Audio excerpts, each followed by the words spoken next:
Para criar vetor em TypeScript, nós começamos declarando uma variável constante. Geralmente, nome de vetor nós colocamos no plural. Então, vou colocar const números, eu vou criar um vetor de números. Depois, nós viemos com o tipo, então number, e com colchetes para identificar que é um vetor. E já posso inicializar aqui com alguns valores. Então, entre colchetes, coloca os valores que você deseja. Eu vou colocar de 1 a 5. 1, 2, 3, 4, 5. E os vetores, eles têm uma propriedade chamada length. É assim. Que é o quê?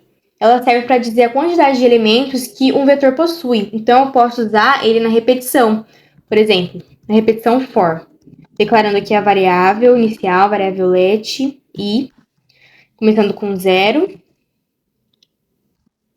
Segundo parâmetro, a condição, que é quantas vezes esse for vai rodar. Então, enquanto o i for menor do que o número de posições do vetor.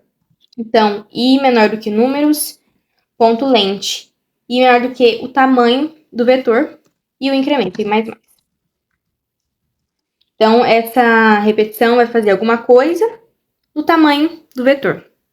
Então, vou colocar aqui um console log que apresente cada posição, cada elemento de cada posição desse vetor aqui. Então, run. Então, ele mostrou aqui para mim a posição 0, quem está aqui na posição 0, o número 1. Quem está na posição 1, o número 2, e assim por diante. Então, ele repete até acabar as posições do vetor. Ele acessa uma posição específica, esses números na posição i, que fica aqui no vetor. Isso pode ser feito também de uma forma mais simples, por exemplo, for let item, uma variável item, desse elemento também, of números, que é o nome do nosso vetor, e apresentar aqui o item, que seria basicamente esse número na posição i.